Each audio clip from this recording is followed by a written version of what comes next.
الحمد لله وكفى وسلام على عباده الذين اصطفى اما بعد.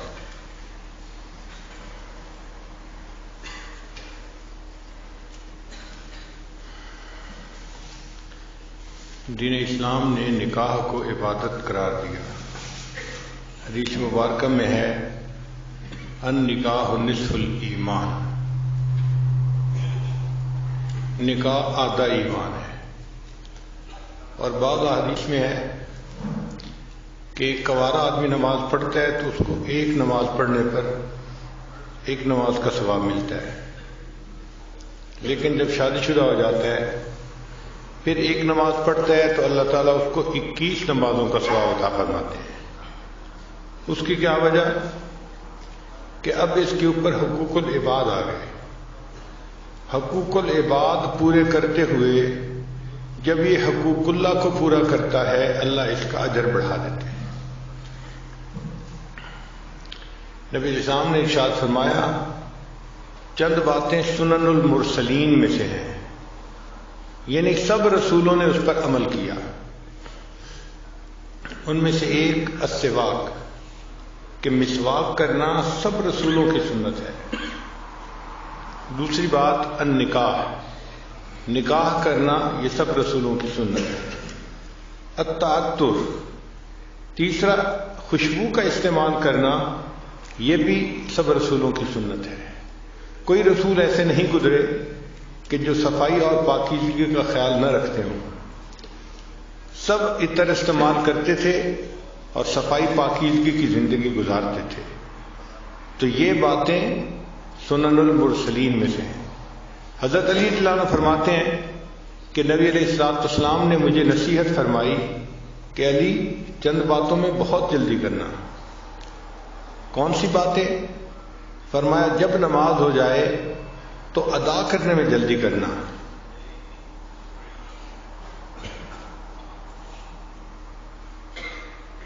اور دوسرا جب بیٹی جوان ہو جائے اور اس کا جوڑ کا رشتہ مل جائے تو اس کا نکاح کرنے میں جلدی کرنا، اس میں دیر نہ کرنا. اور تیسری بات کہ اگر تمہارے اوپر کوئی قرض ہو جائے تو قرض کو ادا کرنے میں جلدی کرنا. اور چوتھی بات کہ جب کوئی بندہ فوت ہو جائے تو اس کے کفن دفن کے اندر جلدی کرنا. 4 چیزوں میں جلدی کرنے کا حکم مجھے نبی علیہ السلام نے عطا فرمایا. چنانچہ ماں باپ کی ذمہ داری بنتی ہے کہ بیٹا یا بیٹی جب جوان ہو جائیں تو جتنا جلدی پاسبل ہو اچھا رشتہ مل جائے، مناسب رشتہ، ان کا نکاح کر دینا چاہیے. کیونکہ ہم نے یہ دیکھا ہے جہاں نکاح سستا ہوتا ہے وہاں زنا مہنگا ہوتا ہے، اور جہاں نکاح مہنگا ہوتا ہے وہاں زنا سستا ہوتا ہے. بہت ساری جگہوں پہ بدکاری اس لیے زیادہ ہوتی ہے کہ ماں باپ شادیاں جلدی نہیں کرتے، جس کی وجہ سے نوجوان بچے گمراہی کا شکار ہو جاتے ہیں. اب اس کی سزا صرف ان نوجوان بچوں ہی کو نہیں ملتی، بلکہ علماء نے لکھا ہے ان کے ماں باپ کو بھی اس کی سزا ملتی ہے. یعنی بدکاری تو کی بچے نے، مگر وہ بدکاری بچے کے نام اعمال میں بھی لکھی گئی، ماں باپ کے بھی نام اعمال میں، چونکہ وہ شادی کر نہیں رہے اس کی. تو دیکھیں کہ ماں باپ کو خواہ مخواہ جو ہے وہ عذاب میں گرفتار ہونا پڑے گا، اس لیے کہ وہ وقت پہ اپنے بچوں کا فرض ادا نہیں کریں گے. جب شادی ہو جائے تو میاں بیوی کو چاہیے کہ آپس میں بہت الفت محبت کی زندگی گزاریں. جتنا محبت پیار کی زندگی گزاریں گے اتنا اللہ تعالیٰ کے ہاں سے ان کو اجر اور ثواب ملے گا.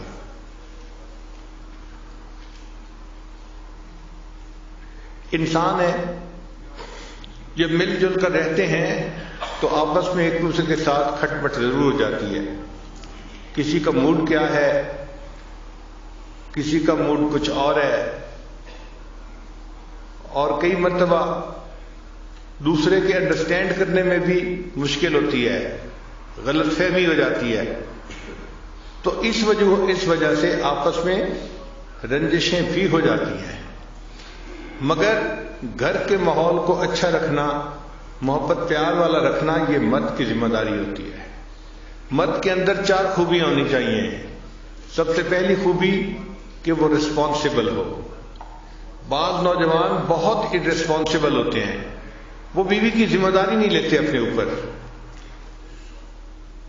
مثلا گھر کے معاملے میں بیوی کو اپنی ماں کے حوالے کر دیں گے اور بیوی کو کہیں گے بس میری امی کو تم نے خوش رکھنا ہے، خود ایک طرف ہو جائیں گے. اب ایک طرف ایک چھوٹی عمر کی ناتجربہ کار سی بچی ہے اور دوسری طرف جو ساس صاحبہ ہوتی ہیں وہ ماشاء اللہ سبحان اللہ، اس کو کہتے ہیں بہو اناڑی اور ساس کھلاڑی. تو کیا ہوتا ہے کہ وہ بہو چند ہی دنوں میں اس بچی کو ناک آؤٹ کر دیتی ہے اور خامد اور اس کے درمیان کی ایکویشن کو بھی خراب کر دیتی ہے. ہمارے بڑوں نے یہ لکھا ہے کہ جب شادی کرنے کا وقت ہو تو جس طرح انسان رشتے کے لیے لڑکے کو دیکھتا ہے، اسی طرح لڑکے کی والدہ کو بھی دیکھنا چاہیے کہ طبیعت کی کیسی ہے. اگر نیک طبیعت کی ہے اور نرم طبیعت کی ہے تو وہ گھر کو آباد کر لے گی اور اپنے بچے کو بھی گھر آباد کروانا سکھائے گی. ہم نے اپنے گھر میں دیکھا ہے ہماری والدہ صاحبہ ماشاءاللہ بہت نیک طبیعت کی تھیں اور نرم طبیعت کی تھیں، تو ساری زندگی ہم نے اپنے بڑے بھائیوں کو ڈانٹ پڑتے دیکھا. جب ذرا کوئی بات ہوتی تو امی بیٹوں کو ڈانٹتی تھی کہ تم کیوں اس کے ساتھ جو ہے وہ اچھا سلوک نہیں کر رہے، کیوں اس کو خوش نہیں رکھتے. ایک دفعہ میرے ایک بڑے بھائی نے آگے سے لاجک پیش کی، امی آپ دیکھیں اس میں میرا قصور نہیں اس کا قصور ہے. تو پھر امی نے آگے سے جواب دیا کہ مجھے پتہ ہے نا، جب میں رشتہ لینے گئی تھی تو میں نے اس کے ماں باپ کو کہا تھا کہ میں اس بچی کو خوش رکھوں گی، تو میں تو ہمیشہ اس بچی ہی کی سائڈ لوں گی، تمہیں ٹھیک ہونا پڑے گا. تو مجھے پھر اب احساس ہوتا ہے کہ دیکھو ہمارے بڑے اپنے بات کا اپنے بول کا کتنا لحاظ رکھتے تھے، اور واقعی رشتہ جب لینا ہوتا ہے نا اس وقت تو اس طرح بچ کے بات کرتے ہیں کہ جی ہم تو اس بچی کو اپنی بیٹی بنائیں گے اور خوش رکھیں گے اور ہم تو اس کو بہت اچھی طرح سے رکھیں گے. لیکن وہ جو رشتہ مانگتے ہوئے کی کیفیت ہوتی ہے وہ چند دن کی بات ہوتی ہے. جب رشتہ ہو جاتا ہے پھر یوں سمجھ لیتے ہیں کہ یہ کہیں گری پڑی چیز تھی اور اس کا تو کوئی سہارا ہی نہیں تھا اور ہم اس کو اٹھا کے لے آئے، حالانکہ اس کو ماں باپ نے آزاد جنا ہے اور وہ ماں باپ کے ساتھ عزت کی زندگی گزار رہی تھی.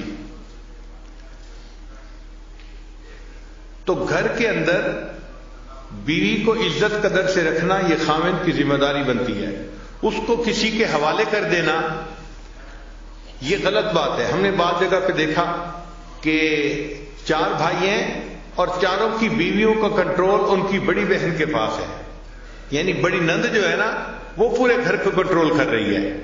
اب حیرت ہوتی ہے دیکھ کے کہ بھئی شادی اس کی ہوئی ہے خاوند کے ساتھ اور اس کو حکم جاری ہو رہا ہے کہیں اور سے.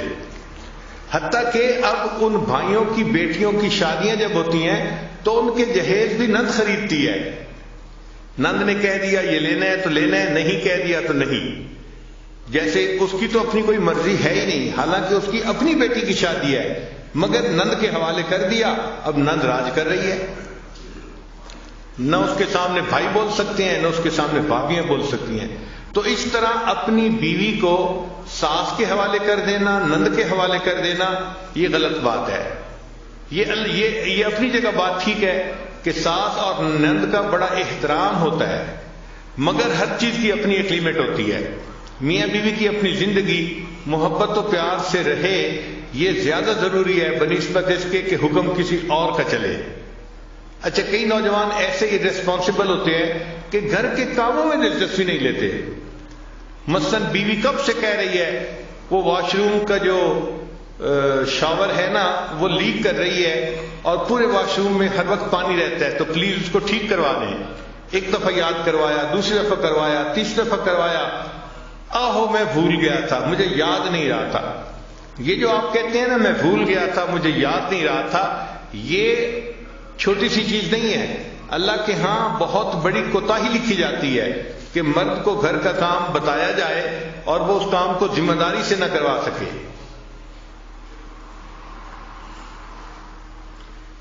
بعض تو ایسے شہزادے ہوتے ہیں کہ گارڈننگ کا کام بھی بیوی کے ذمہ لگا دیتے ہیں. کہ وہ گارڈننگ کا جو کام ہے وہ مالی سے خود ہی کروا لو. بھئی بیوی آپ کی ہے، پردہ نشیں ہے، نیک ہے، اس کے ذمہ یہ کام کیوں لگا رہے ہو؟ یہ کام تو مرد کا ہے، مرد کو کرنا چاہیے. ہاں تم پلمبر کو بلوا کے یہ کام کروا لو نا. یہیں سے پھر آگے شیطان کو راستہ مل جاتا ہے. تو یہ انتہائی بری بات ہے کہ گھر کے کام ہو اور خاوند اپنی بیوی کے ذمہ لگائے، حالانکہ وہ کام باہر کے ہیں، یعنی باہر کے مردوں نے کرنے ہیں. اور کئی تو ایسے ہیں، ہمیں سننے میں آیا کہ گاڑی خراب ہو جائے تو بیوی کو کہتے ہیں تم ٹھیک کروا کے لے آؤ. سبحان اللہ. اس خاوند کے منہ پہ ذرا 2 تھپڑ تو آرام سے لگانے چاہیے نا، پھر سوچنا چاہیے کہ اب تیسرا کیا کریں. تو ارریسپانسبل ہونا یہ بہت بری عادت ہے. اچھے خاوند کی پہلی صفت کہ وہ ایک ریسپانسبل انسان ہو، وہ اپنے گھر کے کام کاج میں بھی دلچسپی لے، اور جہاں بیوی کو ہیلپ کی ضرورت ہے خاوند اس کی ہیلپ کرے. بس بیوی کو ایک ہی دفعہ بتانے کی ضرورت پڑے، بار بار یاد دلانے کی نہ پڑے، اور ایک دفعہ کہنے پہ وہ کام کر دیا جائے. اس سے اللہ تعالیٰ راضی ہو جاتے ہیں. آپ دیکھیں ان کاموں کی اتنی اہمیت ہے کہ حضرت موسیٰ علیہ السلام اپنی اہلیہ کے ساتھ سفر کر رہے ہیں، اور اہلیہ جو تھی وہ ولادت کا وقت ان کا قریب تھا، تو ان کو درد شروع ہو گئی. اب جب دردیں ہوتی ہیں تو سردی اور زیادہ بندے کو تکلیف دیتی ہے. تو حضرت موسیٰ علیہ السلام چاہتے تھے کہ کہیں سے آگ ملے تاکہ ان کو ذرا آگ کی گرمی کی وجہ سے ٹھنڈک کم ہو جائے. تو انہوں نے دیکھا کہ ایک درخت میں سے آگ نکل رہی تھی. تو حضرت موسیٰ علیہ السلام درخت سے آگ لینے کے لیے گئے تھے، اور اللہ نے وہاں ان کو پیغمبری عطا فرما دی تھی. تو بیوی کا کام تھا نا آگ لینے کے لیے جانا. آگ لینے کو جائیں پیغمبری مل جائے. اسی طرح نبی علیہ السلام اپنے گھر کے کاموں میں بہت دلچسپی لیتے تھے. بکری کا دودھ خود دو لیتے تھے، اپنے کپڑوں کو پیوند لگا دیتے تھے، اپنے جوتے کو سی لیتے تھے. گھر کے کاموں میں کئی مرتبہ نبی علیہ السلام نے روٹی پکانے میں مدد فرمائی. ایک مرتبہ فاطمہ زہرا اللہ روٹی بنا رہی تھی، نبی علیہ السلام تشریف لے گئے، اور نبی علیہ السلام نے کہا کہ فاطمہ کچھ روٹیاں میں لگاتا ہوں. تو نبی علیہ السلام نے کچھ روٹیاں تنور کے اندر لگائیں. تو گھر کے کاموں میں دلچسپی لینا یہ مرد کی ذمہ داری بنتی ہے.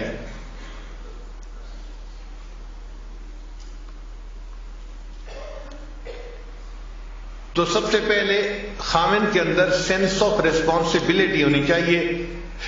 ریسپانسبلٹی سے کیا مراد؟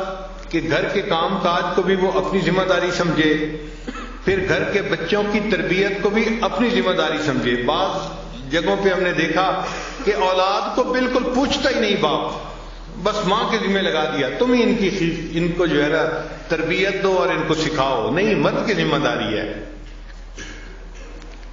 تو سینس آف ریسپانسبلٹی کا ہونا انتہائی ضروری ہے. خاوند کو ارریسپانسبل نہیں ہونا چاہیے. اور دوسری بات کہ خاوند کی طبیعت کے اندر فوربیئرنس ہونی چاہیے. فوربیئرنس کہتے ہیں تحمل مزاجی کو. جلد بازی نہیں ہو.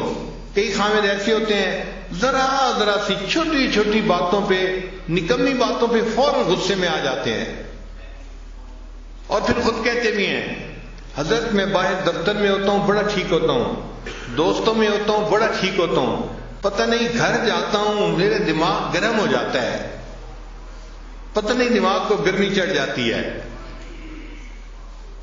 تو میں نے پوچھا کہ گرمی کس سے چڑھتی ہے؟ آگ سے. کہنے لگا ہاں.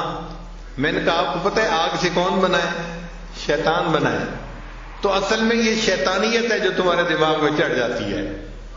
شیطان قابو کر لیتا ہے تمہیں اور پھر تمہیں غصے میں رکھتا ہے. تو ہر وقت چھوٹی چھوٹی بات پہ غصے میں آنا یہ بری بات ہے. ایسا نہیں کرنا چاہیے. انسانوں کے ساتھ ہم نے زندگی گزارنی ہے تو ہمیں تحمل مزاجی اختیار کرنی پڑے گی. جو ہمارے مزاج ہے، تو میرا تجربہ تو یہ ہے کہ ہمیں فرشتوں کے ساتھ رہنے کا موقع ملے تو ہمیں تو ان سے بھی گلے شکوے ہونے شروع ہو جائے کہ یہ بھی اچھے نہیں ہیں. ہم اتنے جو ہیں وہ نازک مزاج لوگ ہیں. چھوٹی چھوٹی نکمی باتوں پہ شکوہ کرنا یہ بری بات ہوتی ہے. نبی علیہ السلام کی مبارک زندگی کو دیکھیں آپ اپنے گھر کے اندر عورتوں کے ساتھ اتنا محبت پیار سے رہتے تھے کہ اپنی بیویوں کو خوش رکھتے تھے. نبی علیہ السلام نے فرمایا خیرکم خیرکم لأہلہ، تم میں سے سب سے بہتر وہ ہے جو اپنے اہل خانہ کے لیے بہتر ہو. وَأَنَا خَيْرُكُمْ لِأَهْلِي، اور میں تم سب میں سے اپنے اہل خانہ کے لیے سب سے بہتر ہوں. یعنی اپنی مثال بتائی کہ میں سب سے بہتر ہوں اپنے اہل خانہ کے لیے. ایک مرتبہ نبی علیہ السلام اپنی ایک زوجہ کے ہاں تھے. اب دوسری زوجہ نے کوئی کھانا بنایا تو کھانا اچھا لذیذ تھا. ان کا جی چاہا کہ نبی علیہ السلام بھی یہ کھانا کھائیں. انہوں نے ایک مٹی کے پیالے میں وہ کھانا ڈال کے تو غلام کے ہاتھ پیش دیا نبی علیہ السلام کی خدمت میں. تو نبی علیہ السلام تو دوسرے گھر تھے. جب وہاں کھانا لے کے وہ بندہ آیا تو اس نے کھانا پیش کیا تو نبی علیہ السلام نے عائشہ صدیقہ عنہا کو فرمایا کہ اچھا آپ یہ کھانا لے لو. اب ان کو طبیعت کے اندر ناگواری محسوس ہوئی کہ میری باری کا دن ہے تو کھانا بھی مجھے سرو کرنے کی اجازت ہونی چاہیے. یہ کیا ہوا کہ میرا دن ہے اور کھانا کسی اور کی طرف سے آ رہا ہے. چنانچہ انہوں نے کھانا جو پکڑا تو اتنا بے دلی کے ساتھ کہ جیسے انسان ادھورے من سے کوئی کام کرتا ہے، اور وہ پیالہ زمین پہ گرا اور ٹوٹ گیا. اب ذرا سوچیں کیا سین ہوا ہوگا کہ کھانا جو لے کے آیا تو وہ پیالہ ہی ٹوٹ گیا، کھانا بھی نیچے گر گیا. ہم جیسا کوئی ہوتا ایک طوفان کھڑا کر دیتا، تم بدتمیز ہو، تمہیں سمجھ نہیں، تم یہ ہو، تم فلاں، پتہ نہیں کیا کیا القاب ہم ایک منٹ میں اس کو دے دیتے. مگر نبی علیہ السلام تحمل مزاجی سے اٹھے اور آپ نے دو کام کیے. پہلا کام یہ کیا کہ وہ جو پیالہ ٹوٹ گیا تھا اس کے بدلے میں حضرت عائشہ صدیقہ عنہا کے گھر کے اندر سے ایک پیالہ لے کے وہ اس کو واپس دے دیا. بھئی وہ پیالہ ٹوٹ گیا، اس کے بدلے تم یہ پیالہ لے جاؤ. اور پھر اسے فرمایا غارت امو کی، اصل میں تمہاری والدہ کو غیرت آ گئی تھی اس لیے ایسا ہو گیا. یعنی اس کو سمجھا بھی دیا. تو یہ عورت کی فطرت ہوتی ہے، اس کو کچھ چیزیں فیل ہوتی ہیں، شریعت نے بھی اس کا پھر لحاظ رکھا ہے. تو دیکھیں نبی علیہ السلام نے کتنے اچھے طریقے سے اس معاملے کو سلجھا دیا. تو اگر گھر میں کوئی معاملہ ہو جائے تو یہ مرد کی ذمہ داری بنتی ہے کہ وہ ان معاملات کو پیار محبت سے سمجھداری سے سلجھا دے. ایک مرتبہ سیدہ صدیقہ رضی اللہ تعالیٰ عنہا اور نبی علیہ السلام کے درمیان کسی معاملے میں بات ہو رہی تھی. اچھا ابھی بات ہو رہی تھی اور اتنے میں سیدنا صدیق اکبر رضی اللہ تعالیٰ عنہ ملنے کے لیے تشریف لے آئے. تو نبی علیہ السلام نے فرمایا کہ بہت اچھا، ابو بکر آگے ہیں تمہارے والد ہیں، ہم ان کو ثالث بنا لیتے ہیں کہ یہ ہمارے معاملے کا فیصلہ کر لے. چنانچہ ابو بکر صدیق عنہ کو اندر بلا لیا. وہ اندر تشریف لائے تو دیکھا کہ عائشہ صدیقہ رضی اللہ تعالیٰ عنہا کسی بات پہ نبی علیہ السلام سے ذرا خفا محسوس ہو رہی تھی. چنانچہ نبی علیہ السلام نے فرمایا عائشہ بات پہلے تم کرو گی یا میں کروں؟ یعنی کون پہلے بات کرے گا؟ تو عائشہ رضی اللہ عنہا نے آگے سے جواب دیا آپ پہلے بات کریں مگر جو کہیں سچ سچ کہیں. اب ایک فطرت ہوتی ہے نا، بات ہوتی ہے، تو انہوں نے یہ لفظ کہہ دیے کہ جو کہیں سچ سچ کہیں. اچھا ابو بکر صدیق عنہ تو عاشق صادق تھے، ان کو بڑا غصہ آیا. اچھا نبی علیہ السلام کے سامنے یہ بات کہہ رہی ہے. انہوں نے تو بیٹی تھی نا تو انہوں نے ایک تھپڑ لگایا عائشہ صدیقہ عنہا کو اور فرمایا کہ تمہارا کیا خیال ہے نبی علیہ السلام سچ نہیں بولیں گے؟ اب جب تھپڑ پڑا تو خیال تھا کہ دوسرا بھی پڑ جائے گا، تو عائشہ صدیقہ عنہا نبی علیہ السلام کے پیچھے آ کے چھپ گئی.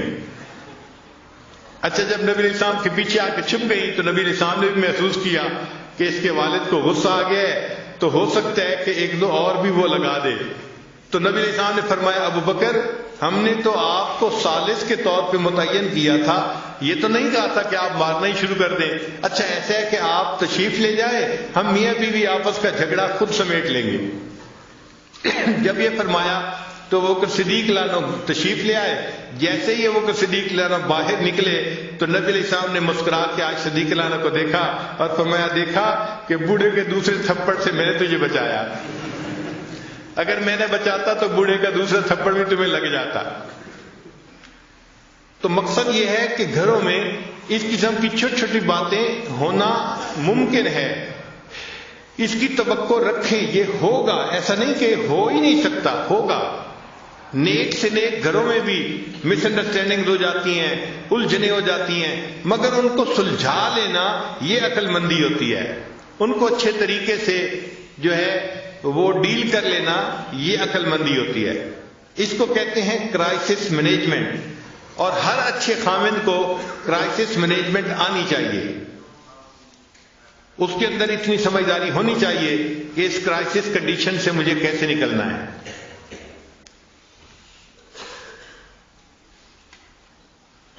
نبی علیہ الصلوۃ والسلام کی اہلیہ صاحبہ تھی سیدہ صفیہ رضی اللہ تعالی عنہا، تو خیبر کے جو بادشاہ تھا اس کی یہ بیوی تھی، شہزادے کی بیوی تھی۔ ظاہر ہے کہ جو شہزادے کی بیوی ہو وہ عورتوں میں بہت خوبصورت اور ہنرمند ہوتی ہے، شہزادہ ایسے تو کسی کو بیوی نہیں چنتا۔ تو بہرحال نبی علیہ الصلوۃ والسلام سے جب نکاح ہوا تو نبی علیہ الصلوۃ والسلام کے پاس آئیں، اللہ نے ان کو حسن و جمال بھی بہت دیا تھا اور یہ اچھا کھانا بھی بہت بنایا کرتی تھی، بہت اعلیٰ کھانا بنایا کرتی تھی، جس کی وجہ سے ان کے ساتھ دوسری امہات المومنین کی کئی مرتبہ ذرا انبن ہو جاتی تھی۔ اچھا، ایک مرتبہ ایک ام المومنین نے ان کو کہہ دیا، اے یہودیہ کی بیٹی، یہودیہ کی بیٹی، یعنی ان کے چونکہ اوپر کے سب لوگ یہودی تھے اور یہ مسلمان ہوئی تھیں تو ان کو یہودیہ کی بیٹی کہہ دیا، جس پہ وہ بہت دکھی ہوئی اور انہوں نے رونا شروع کر دیا۔ نبی علیہ السلام کو پتہ چلا تو آپ صلی اللہ علیہ وسلم نے پوچھا، صفیہ آپ کیوں رو رہی ہے؟ اے اللہ کے حبیب صلی اللہ علیہ وسلم، مجھے انہوں نے کہا ہے کہ تم تو یہودی کی بیٹی ہو۔ تو نبی علیہ السلام نے فرمایا، تم رو کیوں رہی ہو؟ تم اسے کہتی کہ نہیں، میں ہارون علیہ السلام نبی کی بیٹی ہوں، ان کے خاندان سے تھی، اور میرے چچا موسیٰ علیہ السلام تھے اور میرے خاوند بھی اللہ کے نبی ہیں، تم ان کو یہ جواب کیوں نہیں دیا؟ تو دیکھیں کتنی سمجھداری کی بات کی، اس کا دل، ان کا دل خوش ہو گیا یہ سن کے کہ واقعی میں کوئی گری پڑی چیز نہیں ہوں، میرے اوپر کے اجداد میں حضرت ہارون علیہ السلام بھی نبی تھے اور میرے چچا حضرت موسیٰ علیہ السلام بھی نبی تھے، اور اس وقت میں نبی علیہ السلام کی بیوی بھی ہوں، میرے خاوند بھی نبی ہیں۔ تو نبی علیہ السلام نے فرمایا تم ان کو یہ جواب دے دیتی۔ تو اس طرح جب بھی کوئی گھر کے معاملہ ہو تو اس کو اچھے طریقے سے سلجھا دینا یہ خاوند کی ذمہ داری ہوتی ہے۔ تو خاوند کے اندر فوربیئرنس ہونی چاہیے، چھوٹی چھوٹی باتوں پہ جلد بازی کر لینا یا جلدی سے کوئی ناپسندیدہ لفظ بول دینا یہ بہت بری بات ہوتی ہے۔ ہمارا یہ تجربہ ہے، آج کل کے نوجوان چھوٹی چھوٹی باتوں پہ بیوی کو دھمکی دیتے ہیں، میں تمہیں گھر بھیج دوں گا، میں تمہیں گھر بھیج دوں گا، میں تمہیں طلاق دے دوں گا۔ یہ بہت ہی بری بات ہے، اس سے بری بات اور کوئی خاوند نہیں کر سکتا۔ اس کی وجہ کیا ہے کہ جب خاوند نے بیوی کو کہہ دیا کہ میں تمہیں طلاق دے دوں گا، میں تمہیں گھر بھیج دوں گا، تو بیوی کے دماغ میں ایک بات آ گئی کہ اس کے ساتھ میری پوری زندگی گزرنا مشکل ہے، پتہ نہیں یہ مجھے کس وقت طلاق دے دے۔ تو بیوی سپلٹ پرسنالٹی بن جاتی ہے، پھر شیطان اس کے پاس آ کے اس کو مشورہ دیتا ہے، تم کہیں اپنے لیے اور بھی کوئی پرپوزل دیکھ لو یا کوئی تعلق ایسا دیکھ لو کہ اگر یہ تمہیں چھوڑے تو تم کیا کرو گی۔ تو یہ فکرہ چھوٹا سا ہے لیکن اس فکرے کا زہر کتنا ہے اس کا مردوں کو اندازہ نہیں ہوتا۔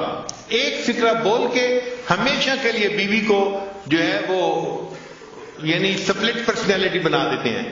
کبھی بھی یہ فکرہ نہیں بولنا چاہیے، بلکہ بیوی کو تو ایسا یقین ہونا چاہیے کہ مجھے تو خاوند نے اس طرح پیار سے رکھا ہے کہ میری اچھائی کو بھی اس نے قبول کیا ہے اور میری کوتاہی کو بھی اس نے قبول کیا ہے۔ اگر بحیثیت انسان کوئی چھوٹی موٹی کوتاہی ہو جائے تو اس کو قبول کرنا چاہیے۔ ہم انسان ہیں، فرشتے نہیں ہیں۔ اگر بیوی سے کوتاہیاں ہوتی ہیں تو خاوند سے بھی تو ہوتی ہیں۔ اگر خاوند بیوی کے اندر 10 کوتاہیاں گن لے گا تو بیوی اپنے خاوند کے اندر 100 کوتاہیاں گن لے گی۔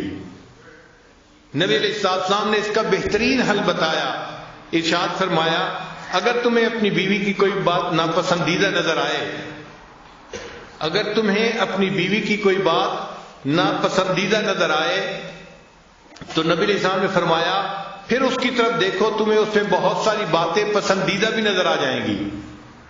تو پسندیدہ چیزیں بھی تو ہوتی ہیں. آخر وہ بچوں کی ماں ہوتی ہے, آخر وہ گھر کے اندر کھانے بناتی ہے, خاوند کے لیے, بچوں کے لیے, سب کے لیے.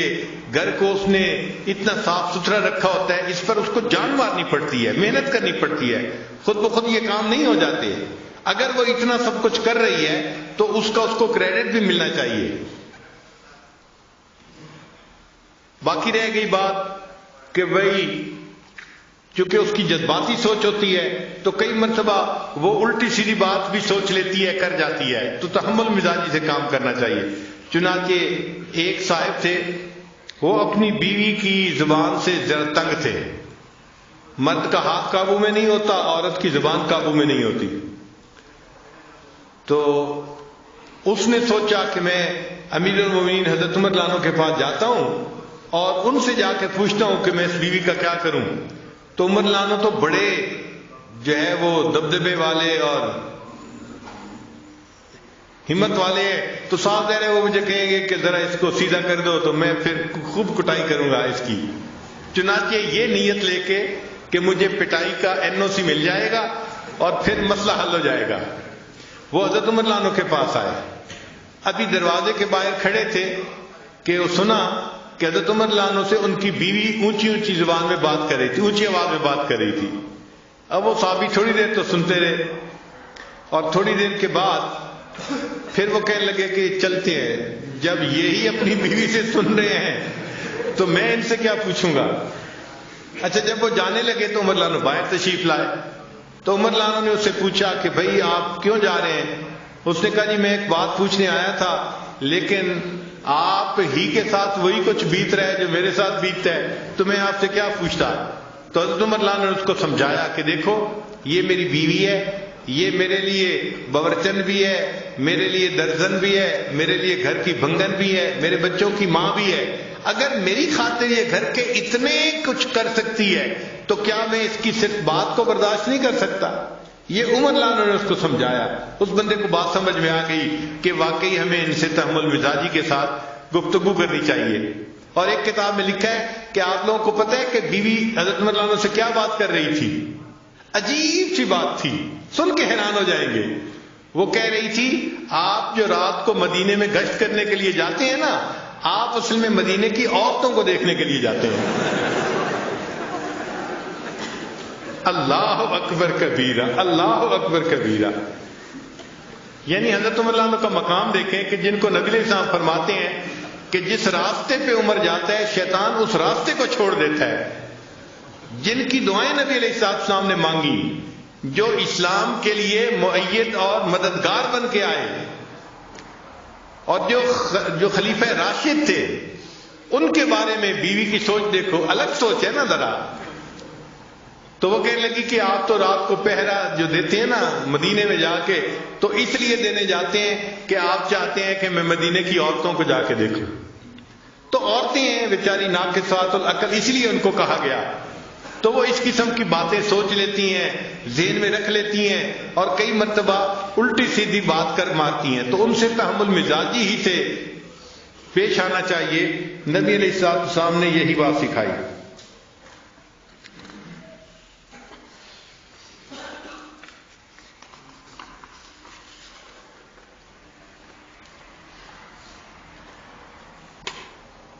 تو پہلی بات کہ خاوند کے اندر سینس آف ریسپانسبلٹی ہونی چاہیے, اور دوسری بات کہ خاوند کے اندر فوربیئرنس ہونی چاہیے, اور تیسری بات کہ خاوند کو چاہیے کہ اپنی بیوی کی بات کو سنے.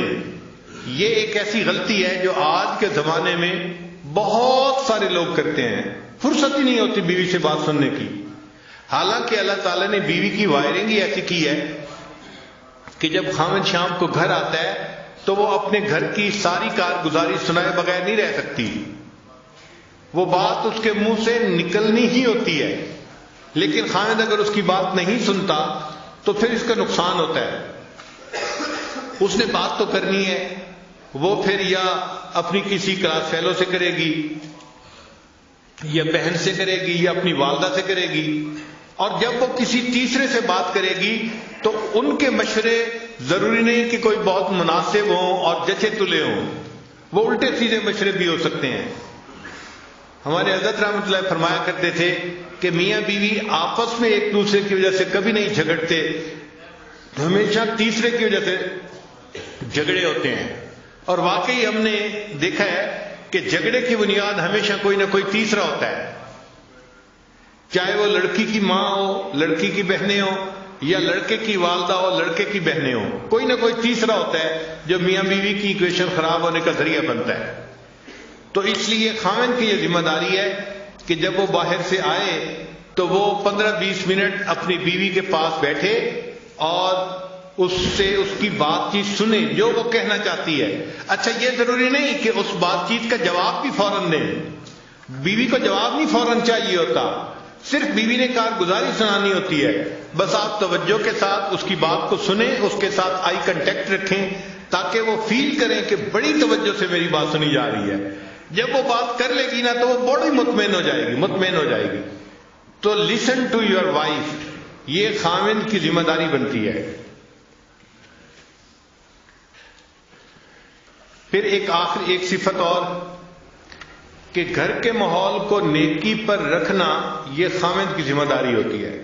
وہ اپنی بیوی کو بھی نیکی کی تلقین کرے، اپنے بچوں کو بھی نیکی کی تلقین کرے، اور بیوی کے ساتھ بیٹھ کے مشورہ کرے کہ ہم اپنے بچوں کو نیکی کی تربیت کیسے دے سکتے ہیں۔ یہ ذمہ داری خاوند کی ہے۔ کلکم راعٍ وکلکم مسئول عن رعیتہ، تم میں سے ہر آدمی چرواہے کی مانند ہے اور اس سے اس کے عیال کے بارے میں پوچھا جائے گا۔ تو خاوند سے بیوی اور بچوں کی دینداری کے بارے میں پوچھا جائے گا، اور عورت سے اس کے بچوں کی دینداری کے بارے میں پوچھا جائے گا۔ تو یہ بھی ذمہ داری مرد کی ہوتی ہے کہ گھر کا ماحول نیک رہے۔ ایسی آزادی نہ کرے کہ جی بیوی ٹی وی لے کے آ گئی ہے اور بیوی نے یہ لگوا لیا ہے اور بیوی نے یہ کر دیا ہے اور بچوں کے ذمے، ایسی بات ہرگز نہیں۔ مرد کی ذمہ داری ہوتی ہے، نیکی کے اوپر کمپرومائز نہیں ہے، لیکن اس کو امپلیمنٹ محبت پیار سے کرے، اکھڑ مزاجی سے نہ کرے۔ اس طرح مسلمان نہ بنے کہ اس کے مسلمان بننے پہ باقی لوگ کافر بن جائیں، ایسے نہیں کرنا چاہیے۔ محبت پیار سے ان کو سمجھائے اور ان کو دین کی طرف لے کے آئے۔ محبت پیار ایسا نسخہ ہے کہ گھر کے سارے لوگ دین کے اوپر آ جانا آسانی سے آ جاتے ہیں۔ ایک مرتبہ لاہور کا ایک نوجوان میرے پاس آیا، اب اس کی شادی 1-2 مہینے پہلے ہوئی تھی، اور شادی کے چند ہی دنوں بعد یہ سلسلے میں داخل ہو گیا، بیعت ہو گیا۔ اب اس نے چہرے پہ داڑھی بھی سجا لی، نمازیں بھی پڑھنی شروع کر دیں، تو نیکی پہ آ گیا۔ اللہ کی شان کے ایک دن میرے پاس آیا، غصے میں تھا۔ میں نے پوچھا خیریت ہے؟ کہنے لگا بس حضرت کیا بتاؤں، یہ جو میری بیوی ہے نا، اس نے بس مجھے بہت ستایا ہوا ہے۔ میں نے پوچھا کیا ہوا؟ کہنے لگا کہ کہتا ہوں تو نماز نہیں پڑھتی، سر پہ دوپٹے کا خیال نہیں رکھتی، اور بالکل اس کو تو دین کا کوئی احساس ہی نہیں ہے۔ یہ تو اس نے تو میرا جو ہے نا جینا حرام کر دیا ہے۔ خیر، خوب اس نے غصے میں چند باتیں کہیں۔ تو جب اس نے غصے میں باتیں کر لی تو پھر میں نے اس سے پوچھا کہ اچھا یہ بتاؤ کہ جب شادی ہوئی تھی اس وقت آپ دیندار اسی طرح تھے جیسے آج ہیں، یا آپ بھی اسی طرح کے تھے؟ کہتے نہیں جی، اس وقت تو میں بھی نمازیں نہیں پڑھتا تھا۔ اصل میں شروع میں دونوں ایک ہی جیسے تھے اور آپس میں پسند کی شادی تھی یہ۔ تو میں نے کہا کہ بھائی آپ بھی اسی جیسے تھے اور آپ بھی نمازیں نہیں پڑھتے تھے، تو آپ نے ایسی ہی بیوی پسند کی، تو بیوی تو وہی ہے نا، کوئی بدلی تو نہیں ہے، مگر فرق یہ پڑا کہ آپ نے اس مجلس میں آنا شروع کیا اور آپ نے دین کی باتیں سنی تو آپ نے دین کو قبول کر لیا، اور اب آپ کی زندگی نیکی دینی والی بن گئی ہے۔ کہنے لگے ہاں یہ بات تو ٹھیک ہے۔ میں نے کہا یہ بتائیں کہ آپ کی بیوی نے کتنی نصیحتوں کی محفل اٹینڈ کی ہے؟ کہنے لگے وہ تو نہیں آتی۔ میں نے کہا کوئی اور دینی محفل اٹینڈ کی ہو جہاں اس کو دین کی طرف کسی نے ترغیب دی ہو، بلایا ہو؟ کہنے لگا نہیں۔ میں نے کہا پھر وہ کیسے دوپٹہ کرے گی سر کے اوپر، اور کیسے وہ پردے کا خیال کرے گی، نمازیں پڑھے گی؟ اس کو تو سمجھانے والا کوئی ہے ہی نہیں۔ آپ کو تو سمجھانے والے مل گئے، اس کو تو نہیں نہ ملے۔ تو اب اس کو فیل ہوا کہ بھائی حضرت جی مجھے آہستہ آہستہ نا اس بات پہ لے آئیں گے کہ اچھا اس کو محفلوں میں لایا کرو، تو یہ تو کام لمبا ہو جائے گا نا۔ اور وہ تو جلدی ہل جاتا تھا کہ حضرت جی مجھے کہیں وہ نماز نہیں پڑھتی، تم جاؤ ذرا اس کو سیدھا کرو۔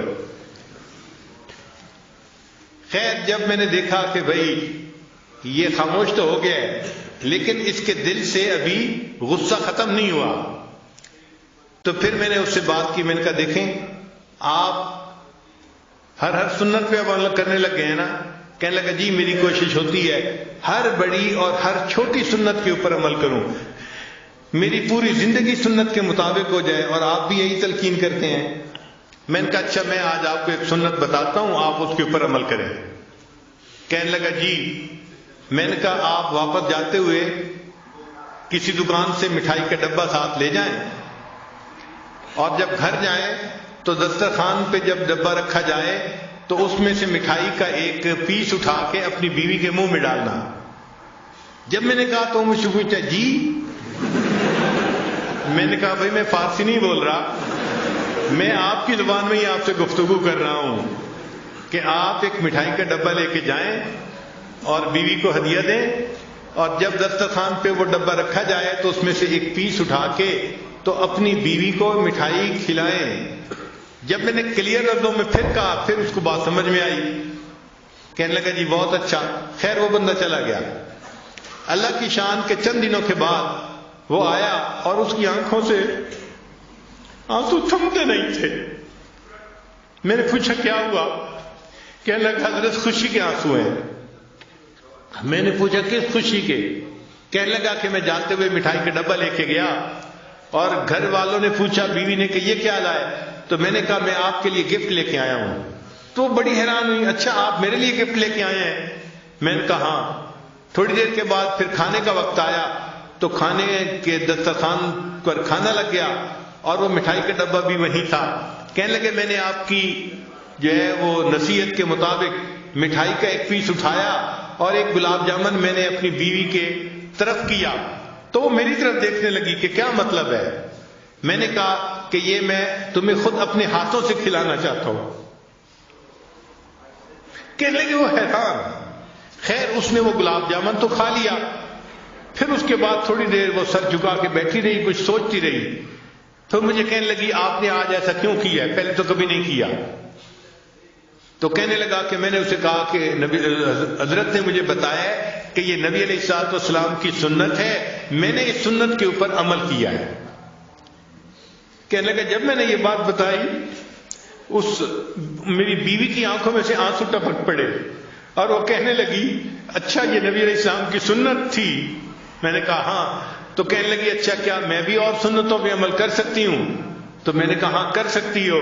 تو کہنے لگے وہیں بیٹھے ہوئے میری بیوی نے وعدہ کیا کہ میں آج کے بعد نمازیں بھی پڑھوں گی اور پردہ بھی کروں گی اور شریعت کے اوپر مکمل پابندی کر کے سنتوں والی زندگی میں بھی اختیار کروں گی۔ نبی علیہ السلام کی ایک سنت نے پورے گھر کے ماحول کو بدل کے رکھ دیا اور وہ بچی نیک بن گئی اور بعد میں وہ بچی عالمہ بھی بن گئی۔ تو گھر کے اندر نیکی کا ماحول رکھنا، نیکی کی تلقین کرتے رہنا، یہ خاوند کی ذمہ داری ہوتی ہے۔ ہمارے حضرت رحمت اللہ علیہ فرمایا کرتے تھے کہ جو خاوند اپنے گھر میں نیکی کے ماحول کا خیال نہیں کرتا، جو خاوند اپنے گھر میں نیکی کے ماحول کا خیال نہیں کرتا، اس گھر کے مردوں میں اور مردوں میں کوئی فرق نہیں ہوتا۔ یہ ہمارے حضرت مرشد عالم رحمۃ اللہ فرماتے تھے کہ جو مرد اپنے گھر میں گھر والوں کو نیکی کی تلقین نہیں کرتا، اس گھر کے مردوں میں اور اس گھر کے مردوں میں کوئی فرق نہیں ہوتا۔ تو یہ خاوند کی ذمہ داری ہوتی ہے۔ ایکسکیوز نہ کریں کہ جی میری بات سنتا کوئی نہیں، مانتا کیوں نہیں۔ ہاں جب آپ رف ٹف موڈ میں، غصے کے موڈ میں بات کریں گے آپ کی بات کوئی نہیں سنے گا، لیکن جب آپ محبت اور پیار سے بات کریں گے تو ایسی ہر کوئی بات سنے گا کہ سب آپ کے جو ہیں وہ بات کو پورا کر کے دکھانے والے بن جائیں گے۔ بچے بھی آپ سے محبت کریں گے، بیوی بھی آپ سے محبت کرے گی۔ تو یہ صفت بھی خاوند کے اندر ہونی چاہیے۔ نبی علیہ الصلوۃ والسلام اپنی زوجہ سے کتنی محبت کرتے تھے اس کے بارے میں تو بہت ساری احادیث ہیں۔ بہرحال ایک حدیث مبارکہ سن لیجئے کہ ایک مرتبہ نبی علیہ السلام نے ایک اونٹ لیا، سفر درپیش تھا، تو سیدہ عائشہ صدیقہ نے کو اونٹ کے اوپر بٹھا دیا۔ اللہ کی شان کہ وہ اونٹ نیا تھا، ذرا بدک گیا اور بھاگ کھڑا ہوا۔ اب عائشہ رضی اللہ عنہا اوپر بیٹھی ہوئی ہیں، جو اوپر اس کے پالکی سی بنی ہوتی ہے اونٹ کے اوپر، اور اونٹ بھاگ گیا۔ جب بھاگ گیا تو نبی علیہ السلام نے فرمایا ہائے میری دلہن۔ حدیث پاک کے الفاظ کا مفہوم ہے کہ نبی علیہ السلام نے فرمایا اے میری دلہن، یعنی بیوی سے محبت تھی تو یہ الفاظ زبان سے نکلے نا۔ تو نبی علیہ السلام نے امت کو تعلیم دی کہ تم اپنی بیوی کو اس طرح محبت پیار سے رکھو گے تو وہ تمہاری فرما برداری کرے گی۔ چنانچہ جب سیدہ فاطمہ الزہرا رضی اللہ عنہا کی رخصتی ہونے لگی تو نبی علیہ السلام نے فرمایا حضرت علی رضی اللہ عنہ کو، علی اگر تم محبت سے رکھو گے تو فاطمہ تمہاری ہے۔ اور اس چھوٹے سے فکرے میں ازدواجی زندگی کا خلاصہ موجود ہے کہ اگر خاوند بیوی کو محبت سے رکھے گا تو بیوی خاوند کی ہوتی ہے، وہ اسی کی خاطر زندگی گزارتی ہے اور اسی کے گھر کے ماحول کو نیکی اور دینداری کے مطابق بناتی ہے۔ تو محبت پیار سے گھر والوں کو رکھنا تاکہ گھر کا ماحول نیک رہے، یہ ضروری ہے۔ ایک مرتبہ نبی علیہ السلام نے یہ قسم اٹھا لی کہ میں 1 مہینے تک اپنی بیویوں سے نہیں ملوں گا۔ یہ واقعہ ایلا کہلاتا ہے۔ اب نبی علیہ السلام مسجد میں تھے، بیویاں گھروں میں تھیں اور 1 مہینے کی قسم کھائی ہوئی تھی۔ اللہ کی شان دیکھیں کہ 29واں دن تھا تو نبی علیہ السلام عائشہ صدیقہ رضی اللہ عنہا کے گھر آ گئے۔ تو عائشہ رضی اللہ عنہا نے کہا اے اللہ کے حبیب صلی اللہ علیہ وسلم، آپ نے تو قسم کھائی تھی کہ میں 1 مہینے تک بیویوں سے نہیں ملوں گا اور آج تو 29 دن ہیں۔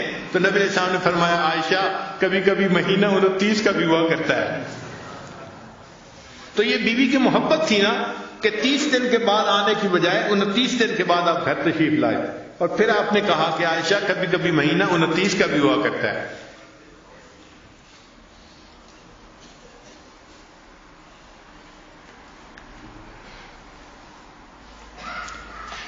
ایک مرتبہ صدیق اللہ عنہ نے پوچھا اے اللہ کے حبیب صلی اللہ علیہ وسلم، آپ کو مجھ سے محبت کس طرح کی ہے؟ تو نبی علیہ السلام نے جواب میں فرمایا کہ جس طرح رسی کی گانٹھ ہوتی ہے، ایسی گانٹھ کہ جس کو جتنا کھینچا جائے وہ اتنی مضبوط ہوتی چلی جاتی ہے۔ تو میری محبت بھی آپ کے ساتھ ایسی ہے کہ جتنا اس کو کھینچا جائے یہ اتنی مضبوط ہوتی چلی جاتی ہے۔ چنانچہ جب ایسی آیات اتری جن میں امہات المومنین کو اختیار دیا گیا تھا کہ یا تو وہ نبی علیہ السلام کے ساتھ رہیں یا پھر ان کو دنیا کی سب نعمتیں دے دی جائیں گی، اس کو آیت تخییر کہتے ہیں۔ تو نبی علیہ السلام نے بتایا سب کو، مگر نبی علیہ السلام سمجھتے تھے کہ عائشہ صدیقہ عمر میں چھوٹی ہیں، ایسا نہ ہو کوئی جلد بازی کا فیصلہ کر لے۔ تو نبی علیہ السلام نے امہات المومنین کو یہ بات بتائی کہ اللہ نے آپ لوگوں کو اختیار دیا ہے، آپ دونوں اس میں ایک چیز کو چن لیں، فیصلہ کر لیں، مگر عائشہ آپ کو میں بتا رہا ہوں کہ آپ اکیلی فیصلہ نہ کرنا، آپ اپنے ماں باپ سے مشورے کے بعد فیصلہ کرنا، کیونکہ نبی علیہ السلام کو یقین تھا کہ جب یہ اپنے والد ابوبکر صدیق عنہ سے مشورہ کرے گی تو وہ ان کو یہی کہیں گے کہ تم جو ہے غربت تنگی کو برداشت کر لو اور نبی علیہ السلام کے ساتھ ہی رہو۔ تو جب انہوں نے نبی علیہ السلام نے فرمایا کہ تم اپنے والدین سے مشورے کے بعد فیصلہ کرنا، تو عائشہ صدیقہ رضی اللہ عنہا مسکرائیں اور کہنے لگیں آپ کے بارے میں فیصلہ کرنے کے لیے مجھے کسی اور سے پوچھنے کی کوئی ضرورت نہیں، میں تنگی ترشی کو برداشت کر لوں گی، میں آپ کو اختیار کرتی ہوں، مجھے کسی اور چیز کی ضرورت نہیں ہے۔ تو عائشہ صدیقہ کے اس جواب کو سن کے پھر باقی تمام ازواج مطہرات نے بھی نبی علیہ السلام کو چن لیا۔ تو محبت دونوں طرف سے ہو، خاوند کی طرف سے بیوی سے محبت ہو اور بیوی کی طرف سے خاوند کے ساتھ اس کو محبت ہو۔ نبی علیہ السلام کی یہ کامیاب ازدواجی زندگی ہمیں اس بات کی تعلیم دیتی ہے ہم اپنے گھروں میں اگر چاہیں تو جنت کا ماحول بنا سکتے ہیں۔ سچی بات یہ ہے اتنا پرسکون ہوتا ہے گھر کہ انسان کو گھر میں جنت کا مزہ آتا ہے، سب نیکی پہ چلنے والے، سب نیکی کرنے والے، سب اتفاق رائے کے ساتھ زندگی گزارنے والے، بیوی خاوند کی تعریفیں کر رہی ہوتی ہے، خاوند بیوی کی تعریفیں کر رہا ہوتا ہے، اور دونوں اللہ کو راضی کرنے کے لیے اپنی کوششیں کر رہے ہوتے ہیں۔ یہ ہے اصل کامیاب زندگی کہ ہمارے گھر جنت کی تیاری کے جو ہے وہ مراکز بن جائیں، ہمارے گھر کا ہر فرد جنت کی تیاری میں لگا ہوا ہو، نیک اعمال میں لگا ہوا ہو۔ اور یہ چیز تب ممکن ہے جب خاوند اپنی بیوی کو محبت پیار سے رکھے گا. اگر خاوند یہ سمجھتا ہے کہ میں ڈانٹ ڈپٹ کے ذریعے سے بیوی سے بات منوا لوں گا تو یہ بات جو ہے خیالست و محالست و جنون، یہ بات ایسی نہیں ہوتی. ہمارے حضرت مرشد عالم رحمۃ اللہ فرمایا کرتے تھے کہ جو شخص پیار کے ذریعے اپنی بیوی کا دل نہ جیت سکا، جو شخص پیار کے ذریعے اپنی بیوی کا دل نہ جیت سکا، یہ شخص تلوار کے ذریعے بھی بیوی کا دل نہیں جیت سکتا. جو شخص پیار کے ذریعے اپنے بیوی کا دل نہ جیت سکا، یہ شخص تلوار کے ذریعے بھی بیوی کا دل نہیں جیت سکتا. تو پیار محبت ہی ہے جس کی وجہ سے آپس میں الفتیں بڑھتی ہیں اور ایک دوسرے کی قدر دل میں آتی ہے اور انسان اچھی زندگی گزارتا ہے.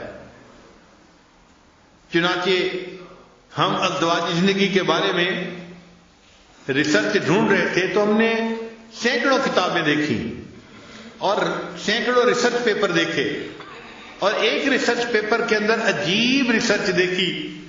لکھا ہوا تھا کہ جو خاوند دن میں 5 مرتبہ اپنی بیوی کو محبت کا میسج دے، محبت کے میسج سے آگے مراد اس کو بوسہ دے، اس کے ہاتھ کو پکڑے، اس کے سر پہ ہاتھ رکھے، یا اس کو کوئی ہنسی مذاق کی بات سنائے، یا اس کو اس کے ایسے نام سے پکارے جس نام کو وہ پسند کرتی ہو. دن میں 5 مرتبہ جو خاوند اپنی بیوی کے ساتھ محبت کا اظہار کرتا ہے، یہ بیوی کبھی ڈپریشن کا شکار نہیں ہو سکتی. ان کا کہ ہم نے ہزاروں عورتوں پہ یہ ریسرچ کی ہے کہ جو خاوند دن میں 5 مرتبہ کبھی بیوی کا ہاتھ پکڑا، کبھی اس کے کندھے پہ ہاتھ رکھا، کبھی اس سے کوئی ہنسی مذاق کی بات کر دی، کبھی اس کو مسکرا کے دیکھ لیا، اور دفتر میں ہے تو کبھی اس کو کوئی پیار کا میسج کر دیا، یعنی دن میں 5 ایسے مواقع ہوں کہ بیوی کو خاوند کی طرف سے محبت کا میسج ملے. تو لکھا تھا کہ وہ عورت کبھی ڈپریشن کا شکار ہو ہی نہیں سکتی. اب جو لوگ اپنے گھروں میں پریشان ہیں وہ ذرا ازدواجی زندگی کے بارے میں سوچیں کہ کیا انہوں نے بیوی کو کبھی مسکرا کے دیکھا یا بیوی کا ہاتھ پکڑا. اگر ایسا نہیں کیا تو بیوی پہ کیا گلہ کرتے ہیں؟ وہ تو ڈپریشن کی مریضہ بنے گی نا. تو بیویوں کو ڈپریشن سے نکالنا خاوند کے لیے کوئی مشکل نہیں ہوتا. اللہ تعالیٰ نے خاوند کے ہاتھ میں جادو دیا ہوا ہے، ایسا جادو ہے کہ بس وہ بیوی کا ہاتھ پکڑ لے، بیوی سب کچھ بھول جاتی ہے، سب پاسٹ کو بھول جاتی ہے اور نئے سرے سے اچھی زندگی گزارنے کے لیے پھر تیار ہو جاتی ہے.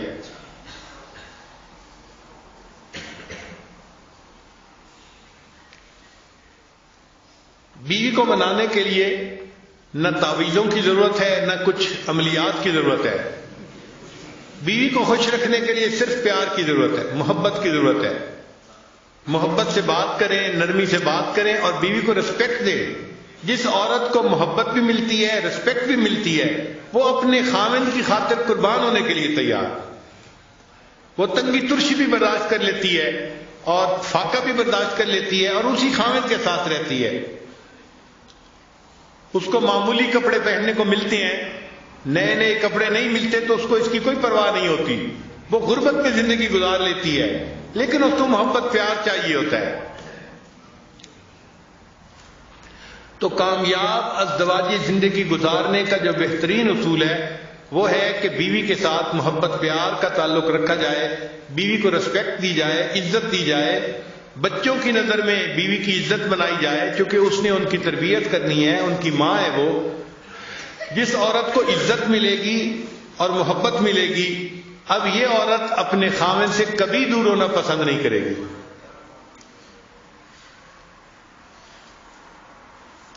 چنانچہ بعض لوگ بڑے غریب ہوتے ہیں، دیہاتوں میں ان کے گھروں کے اندر کھانے کو نہیں ہوتا، پینے کو نہیں ہوتا، ایک سوٹ میں عورت پورا سال گزارتی ہے.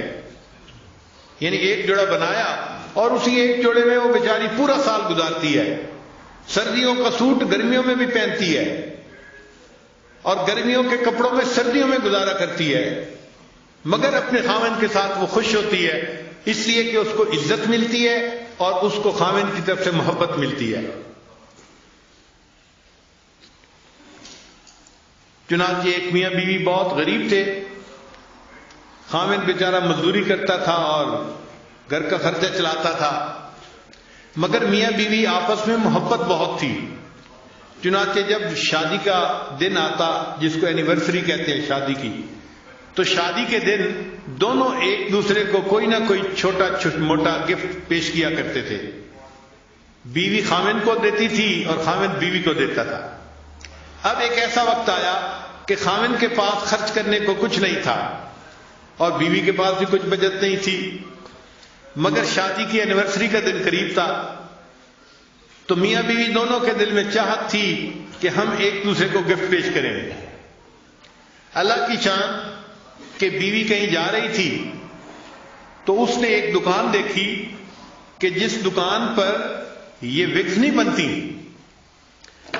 مسلمانوں کے معاشرے میں تو اتنی نہیں ہوتی، لیکن باہر کافروں کے ماحول میں بہت ہوتی ہیں کہ ٹوپیاں ہوتی ہیں جن کے بال بڑے خوبصورت ہوتے ہیں اور لمبے بال ہوتے ہیں، مرد بھی پہنتے ہیں، عورتیں بھی پہنتی ہیں۔ تو وہ وگ کی دکان تھی، تو وہ کھڑی ہو کے دیکھنے لگ گئی، تو دکاندار نے اس سے پوچھا کہ آپ کیا دیکھ رہی ہیں؟ اس نے کہا میں دیکھ رہی ہوں کہ آپ یہ جو وگز بناتے ہیں تو ان کے اوپر آرٹیفیشل بال ہیں یا اوریجنل؟ اس نے کہا نہیں، اوریجنل ہیں، ہم خرید لیتے ہیں جس کے لمبے بال ہوں۔ تو عورت کے دل میں کیا خیال آیا؟ اس نے کہا کہ اچھا میرے بال تو بہت لمبے ہیں، اگر میں جو ہے کٹوا دوں تو کیا تمہیں بہت اچھی جو ہے اس کے بدلے پیسے دے دو گے؟ اچھا، عورت کے دل میں چاہت تھی کہ مجھے پیسے ملیں گے تو میں اپنے ہسبینڈ کے لیے شادی کی اینیورسری کے دن کے لیے تحفہ لے لوں گی۔ خیر، اس دکاندار نے اسے کہا کہ اگر تم بال اپنے کٹوا دو تو ہم اس کے بدلے تمہیں اتنے پیسے دے دیں گے۔ اچھا، اس نے اپنے بال کٹوا دیے اور چھوٹے چھوٹے بال رہ گئے، لمبے بال ختم ہو گئے، اور اس نے اب اس کے بدلے کچھ پیسے اسے لے لی۔ اب وہ سوچنے لگی کہ میں خاوند کے لیے کیا تحفہ لے کے جاؤں۔ اس کے خاوند کے پاس ایک گھڑی تھی، جیسے گول گھڑی پہلے بوڑھوں کے پاس ہوتی تھی نا، ایک تو ہوتی ہے نا ہاتھ پہ باندھنے والی پٹے کے ساتھ، ایک ہوتی ہے جیب والی گھڑی۔ تو اس کے خاوند کے پاس وہ جیب والی گھڑی تھی، مگر اس کی چین نہیں تھی، تو وہ اس گھڑی کو جیب میں ڈالتا تھا اور پھر کبھی کبھی نکالتا تھا۔ تو بیوی نے سوچا کہ میں اپنے ہسبینڈ کے لیے وہ چین لے کے جاتی ہوں تاکہ میرا ہسبینڈ گھڑی کو چین کے ساتھ باندھ دے گا اور اس کو گھڑی نکالنی آسان ہو جائے گی۔ چنانچہ اس نے گھڑی کی چین خرید لی۔ اب جب وہ گھر پہنچی تو میاں بیوی دونوں ایک دوسرے کے ساتھ بیٹھے، انہوں نے کھانا کھایا۔ اب یہ اینیورسری کا دن تھا تو ایک دوسرے کو انہوں نے گفٹ دینا تھا۔ چنانچہ اب گفٹ دینے کے لیے بیوی نے پہلے بات بتائی کہ بھئی میں نے ایسے کیا ہے کہ وہ جو آپ کی گھڑی تھی نا، وہ آپ اس کو جیب میں ڈالتے تھے، اس کی چین نہیں تھی، تو میں نے کہا میں اس کے لیے خوبصورت سی چین لے آؤں، تو میں نے جو ہے وہ ایک چین خریدی ہے اور میں آج کے دن آپ کو وہ گفٹ کر رہی ہوں۔ تو بیوی نے گھڑی کی وہ چین دی تو خاوند کی آنکھوں سے آنسو آ گئے۔ تو بیوی نے پوچھا کہ آپ رو کیوں رہے ہیں؟ کہنے لگا کہ میں بھی سوچ رہا تھا کہ میں آج تمہیں ضرور گفٹ دوں گا، میں نے اسی گھڑی کو بیچ دیا اور اس کے بدلے میں تمہارے لیے ہیئر کلپس لے کے آیا ہوں۔ تو خاوند بیوی کے لیے ہیئر کلپ لے کے آیا، جبکہ بیوی اپنے بال کٹوا چکی تھی، اور بیوی اپنے خاوند کے لیے گھڑی کی چین لے کے آئی، جبکہ وہ اس گھڑی کو بیچ کے اس کے بدلے بیوی کا کلپ لے چکا تھا۔ تو غربتیں اپنی جگہ، محبت و پیار ایک ایسی چیز ہے کہ جو ان سب سے بلند و بالا ہے، اور شریعت یہ چاہتی ہے کہ میاں بیوی جتنا محبت پیار کی زندگی گزاریں گے اتنا انہیں اللہ کی طرف سے اجر ملے گا۔ حدیث مبارکہ کا مفہوم ہے، خاوند جب بیوی کو دیکھ کے مسکراتا ہے اور بیوی خاوند کو دیکھ کے مسکراتی ہے، اللہ تعالیٰ ان دونوں کو دیکھ کے مسکراتا ہے۔ تو ذرا غور کیجئے نا کہ اللہ تعالیٰ کو خوش کرنا کتنا آسان ہے۔ خاوند جب بیوی کو دیکھ کے مسکراتا ہے اور بیوی خاوند کو دیکھ کے مسکراتی ہے، اللہ تعالیٰ ان دونوں کو دیکھ کے مسکراتا ہے۔ اور جنت میں جانا بھی بہت آسان ہے۔ ذرا سمجھنے کی بات ہے، غور کیجئے۔ حدیث مبارکہ میں کہ جو عورت پاک دامنی کی زندگی گزارنے والی ہو اور فرائض پورے کرنے والی ہو اور اس حال میں مرے کہ اس کا خامد اس سے خوش ہو، اللہ تعالیٰ اس کے لیے جنت کے دروازے کھول دیں گے، وہ بلا حساب سیدھی جنت میں جائے گی۔ اب اس حدیث پاک کو پڑھ کے مت یہ سمجھتے ہیں کہ بھئی عورت کے لیے جنت میں جانا تو بہت آسان ہے۔ بھئی عورت کے لیے جنت میں جانا یقیناً آسان ہے اگر وہ اپنے خاوند کی خدمت کرے گی، اس کو خوش رکھے گی اور فرائض پورا کرے گی تو حدیث پاک سے ثابت ہے کہ اللہ تعالیٰ اس کو جلدی جنت عطا فرما دیں گے، وہ سیدھی جنت میں جائے گی۔ مگر اگر خاوند نے اس کو زندگی میں خوش رکھا ہے تو سوال یہ ہے کہ کیا وہ خاوند کے بغیر جنت چلی جائے گی؟ بھئی جو بھی اپنے خاوند سے خوش ہے، اگر اس کو اختیار دیا گیا کہ جنت چلی جاؤ تو کیا وہ خاوند کے بغیر چلی جائے گی؟ نہیں جائے گی، اس کی وفا کے خلاف ہے، کبھی ہو ہی نہیں سکتا کہ وہ خاوند کے بغیر جنت میں جائے۔ تو اگر بیوی جلدی جائے گی تو بیوی خاوند کو بھی ساتھ لے کے جائے گی۔ یہ جنت میں جانے کا سب سے آسان طریقہ ہے، خاوند بیوی کو خوش رکھے، بیوی خاوند کو خوش رکھے، اللہ تعالیٰ بیوی کو جلدی جنت عطا فرمائیں گے اور بیوی خاوند کے بغیر جنت میں نہیں جانا پسند کرے گی۔ اللہ تعالیٰ ہمیں نیکی تقوی کی زندگی گزارنے کی توفیق عطا فرمائے اور ایک مثالی خاوند بن کر اللہ زندگی گزارنے کی توفیق عطا فرمائے۔ جو غلطیاں کوتاہیاں ہو گئی ہیں اپنی بیویوں سے معافی مانگ لینے میں کوئی حرج نہیں ہے، دنیا میں ان سے معافی مانگ کے خوش کر لیجئے اور ایک نئی زندگی محبتوں والی شروع کر دیجئے۔ وآخر دعوانا ان الحمد للہ رب العالمین۔ مراقبہ کر لیجئے۔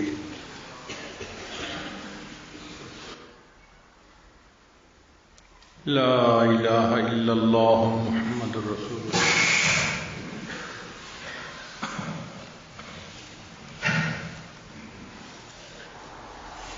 سبحان ربي الوهاب اللهم صل على سيدنا محمد وعلى آل سيدنا محمد وبارك وسلم اللهم انت السلام ومنك السلام تبارك يا ذا الجلال والاکرام۔ پروردگار عالم ہمارے صغیرہ کبیرہ گناہ معاف فرما۔ اللہ ہم آپ کے عاجز بندے ہیں، اللہ ہمارے ساتھ درگزر کا معاملہ فرما، اللہ رحمتوں کا معاملہ فرما۔ اے میرے مولا وہ گناہ جو ہم نے دن میں کیے معاف فرما، وہ گناہ جو ہم نے راتوں میں کیے معاف فرما، اللہ وہ گناہ جو ہم نے محفلوں میں کیے معاف فرما، وہ گناہ جو ہم نے تنہائیوں میں کیے معاف فرما۔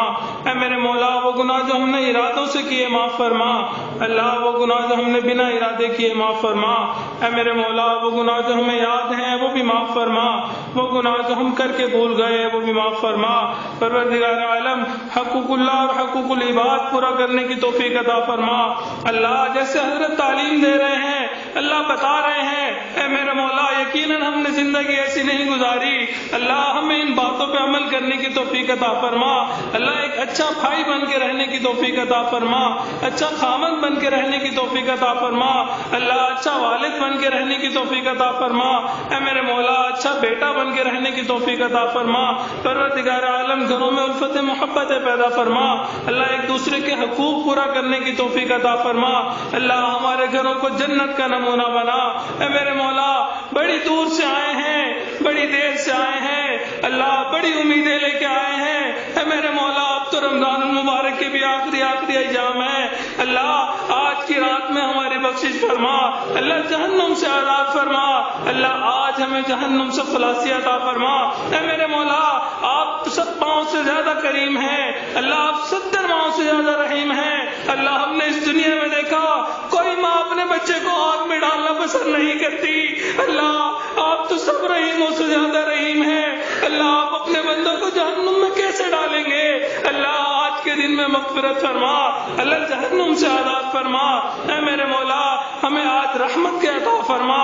اے میرے مولا تیری ایک نگاہ کی بات ہے، میری زندگی کا سوال ہے، اللہ رحمت کی ایک نظر ہو جائے گی، ہماری بگڑی بن جائے گی، اللہ اپنی رحمت کی نظر عطا فرما دیجئے، اللہ عزت عطا فرما، ذلتوں سے محفوظ فرما۔ اے میرے مولا اپنے مقربین بندوں میں شامل فرما۔ پروردگار عالم آپ کو اپنے بندوں سے بہت محبت ہے، اللہ قرآن مجید میں آپ جگہ جگہ اپنی محبت کا رحمت کا تذکرہ کرتے ہیں۔ اے میرے مولا ہمیں اپنی ستاری کا صدقہ دے دیجئے، اللہ غفاری کا صدقہ دے دیجئے۔ اے میرے مولا ہم آپ کے ناز نخروں میں پلے ہوئے بندے ہیں، اللہ ہم سے چند کلوں کا بوجھ نہیں اٹھایا جاتا۔ اے میرے مولا قیامت کے دن گناہوں کے پہاڑ کیسے اٹھائیں گے؟ اے میرے مولا ہمارے گناہوں کو معاف فرما۔ اللہ ہمارے سے تو دھوپ کی گرمی برداشت نہیں ہوتی، جہنم کی گرمی کیسے برداشت کریں گے؟ اے میرے مولا ہمارے ساتھ رحمت کا معاملہ فرما۔ پروردگار عالم قیامت کے دن بہت سخت دن ہوگا اللہ، وہاں تو انبیاء بکھرے چلا رہے ہوں گے۔ اے میرے مولا اگر آپ نے وہاں ہمارا حساب کتاب شروع کر دیا اللہ، ہمارے پاس تو پہلے ہی کوئی عمل نہیں، اللہ ہم آپ کو کیا دکھائیں گے؟ اے میرے مولا بنا حساب کتاب جنت عطا فرما۔ پروردگار عالم جہنم سے ہمیں محفوظ فرما۔ اے میرے مولا ہم دنیا میں اس وقت میں آئے کہ آپ کے محبوب کی زیارت نہ کر سکے۔ پروردگار عالم بہت حسرت ہے اس چہرے کو دیکھیں جسے آپ نے والضحیٰ کہا، ان زلفوں کو دیکھیں جنہیں آپ نے واللیل کہا۔ اللہ ہمیں قیامت کے دن ان کا دیدار عطا فرما۔ اے میرے مولا ہم نے اپنے بڑوں سے سنا ہے قیامت کے دن آپ کچھ لوگوں کو اندھا کھڑا کریں گے اللہ، اگر آپ نے ہمیں اندھا کھڑا کر دیا اللہ ہم وہاں بھی دیدار نہ کر سکیں گے۔ اے میرے مولا دوہری محرومی سے محفوظ فرما اللہ، دوہری محرومی سے محفوظ فرما اللہ، نبی علیہ الصلوۃ والسلام کا دیدار عطا فرما اللہ، ان کے ہاتھوں سے کوثر کا جام عطا فرما اللہ، ان کی شفاعت عطا فرما، ان کے جھنڈے تلے جمع ہونے کی توفیق عطا فرما۔ پروردگار عالم ہمارے ساتھ رحمت کا معاملہ فرما۔ اے میرے مولا موسیٰ علیہ الصلوۃ والسلام فرعون کی طرف جا رہے تھے، آپ نے انہیں کہا تھا قولا لہ قولا لینا، اس سے نرم گفتگو کرنا۔ اے میرے مولا وہ شخص جو انا ربکم الاعلی کہتا تھا آپ اس کے ساتھ نرمی کا معاملہ کرنے کا فرماتے ہیں۔ اے میرے مولا اس مجمع میں جتنے لوگ موجود ہیں دن میں کئی مرتبہ سجدے میں سر رکھ کے سبحان ربی الاعلی کہتے ہیں اللہ، یہ تو آپ کے چاہنے والے ہیں، آپ کے ماننے والے ہیں۔ اے میرے مولا مان جائیے اللہ، مان جائیے اللہ، مان جائیے پیارے اللہ، مان جائیے اللہ، اگر نہیں ماننا اللہ پھر بھی مان جائیے۔ اے میرے مولا دنیا کے فقیر کو دیکھا ایک دروازے پہ نہ جائے نہیں کھلے دوسرے پہ چلا جاتا ہے، دوسرا نہ کھلے تیسرے پہ چلا جاتا ہے اللہ، اس کا تو کوئی مسئلہ نہیں، مسئلہ تو ہمارا ہے، ہمارے پاس آپ کے در کے سوا کوئی دوسرا در نہیں۔ اے میرے مولا ہمیں ہمیشہ اپنے در سے عطا فرما اللہ۔ ہم نے رمضان کے فقیر کو دیکھا گھر سے جب مانگنے کے لیے نکلتا ہے بچوں کو تسلی دے کے جاتا ہے، بچوں واپس آؤں گا، رمضان کا غدا کروں کچھ نہ کچھ لے کے آؤں گا، فاقہ ختم ہو جائے گا اللہ، وہ اس امید کے ساتھ دروازہ کھٹکھٹاتا ہے۔ اے میرے مولا اگر دروازہ کھل گیا میرے بچوں کا فاقہ ختم ہو جائے گا اللہ، ہم بھی رمضان کے فقیر موجود ہیں، آپ کا دروازہ کھٹکھٹاتے ہیں، اگر آپ کا دروازہ کھل گیا اللہ ہماری بگڑی بن جائے گی اللہ، قبول کر لیجئے اے میرے مولا، قبول فرما دیجئے۔ پروردگار عالم اپنے نیک لوگوں میں شامل فرما دیجئے۔ اے میرے مولا ہمارے والد بھی آپ کے در کے مانگتے ہیں اللہ، والدہ بھی آپ کے در کے مانگتی ہیں اللہ، ہمارے دادا بھی آپ کے در کے مانگتے تھے اللہ، ہم نے اس دنیا میں دیکھا لوگ نسلی غلاموں کو لحاظ کر لیتے ہیں اللہ، ہم تو آپ کے نسلی غلام ہیں اللہ، لحاظ فرما دیجئے اے میرے مولا، لحاظ فرما لیجئے اللہ، لحاظ فرما لیجئے۔ پروردگار عالم آج تاک رات ہے اللہ، اس رات کی برکت سے ہماری مغفرت فرما دیجئے اللہ، ان نیک لوگوں کی محفل کی برکت سے ہماری مغفرت فرما دیجئے اے میرے مولا۔ لوگ رمضان المبارک میں نیکیاں لے کے آتے ہیں، ہم آپ کے وہ گناہ گار بندے ہیں، گناہوں کے انبار لے کے حاضر ہیں اے میرے مولا۔ بنی اسرائیل کا بندہ 100 بندوں کا قاتل تھا، نیکوں کی بستی کی طرف چلا تھا اللہ، راستے میں فوت ہو گیا، آپ نے اس کو جنت عطا فرما دی اللہ، ہم تو نیکوں کی محفل میں پہنچ گئے ہیں اللہ، بخشش عطا فرما دیجئے اللہ، بخشش عطا فرما دیجئے اللہ، تمام گناہوں کو معاف فرما دیجئے اے میرے مولا، رحمت کی ایک نگاہ عطا فرما دیجئے اللہ، ہم چاہیں نہ چاہیں پیشانی کے بالوں سے پکڑ کر نیکی تقوی اختیار کرنے کی توفیق عطا فرما اے میرے مولا، کبھی بھی بے سہارا نہ فرما، کبھی بھی بے آسرا نہ فرما، کبھی ہم اپنے در سے دور نہ فرما اللہ، در در کے دھکے کھانوں سے محفوظ فرما اے میرے مولا، ہمارے علم میں برکتیں پیدا فرما عمل میں برکتیں پیدا فرما، رزق میں برکتیں پیدا فرما، کام کاروبار میں برکتیں پیدا فرما، اللہ قدم قدم اپنی برکتیں شامل حال فرما، اللہ ہمیں مرضوں سے محفوظ فرما، قرضوں سے محفوظ فرما، جان مال کی حفاظت فرما، عزت آبرو کی حفاظت فرما، اللہ ہمارے ایمان کی حفاظت فرما۔ اے میرے مولا، ہم نے اس دنیا میں دیکھا بچہ چلتے چلتے تھک جائے، ابو کو کہتا ہے ابو اٹھا لیجئے، اب میں مزید نہیں چل سکتا، والد اٹھا لیتا ہے۔ اللہ اب ہم شیطان سے لڑتے لڑتے تھک چکے ہیں، اللہ اپنی رحمت کا سہارا دے دیجئے، اللہ اپنی ستاری کا سہارا دے دیجئے، اللہ اپنی غفاری کا سہارا دے دیجئے۔ اے میرے مولا مان جائیے، پروردگار عالم مان جائیے۔ اللہ ہم نے اس دنیا میں دیکھا بچے کے پاس اگر کوئی قیمتی چیز ہو، بڑوں کے پاس امانتاً رکھوا دیتا ہے، آپ کی اس کی حفاظت کر لیجئے، میں حفاظت نہیں کر سکوں گا۔ اللہ ہمارا ایمان بہت قیمتی ہے، شیطان ہر وقت اس پر ڈاکہ ڈالنے پہ لگا ہے۔ اللہ جب ہمارے مرنے کا وقت آئے ہمیں کلمے پہ موت عطا فرما، اللہ ایمان کے ساتھ جانے کی توفیق عطا فرما، اللہ دینداری والی زندگی گزارنے کی توفیق عطا فرما، اللہ نیکوکاروں والی زندگی گزارنے کی توفیق عطا فرما۔ اے میرے مولا ساری زندگی اپنے نیکوں کے ساتھ جڑے رہنے کی توفیق عطا فرما، اللہ کبھی بھی اپنے بڑوں کے لیے داغ دھبا نہ بنا، اللہ کبھی بھی نہ بنا، اللہ کبھی ان کی بدنامی کا سبب نہ بنا۔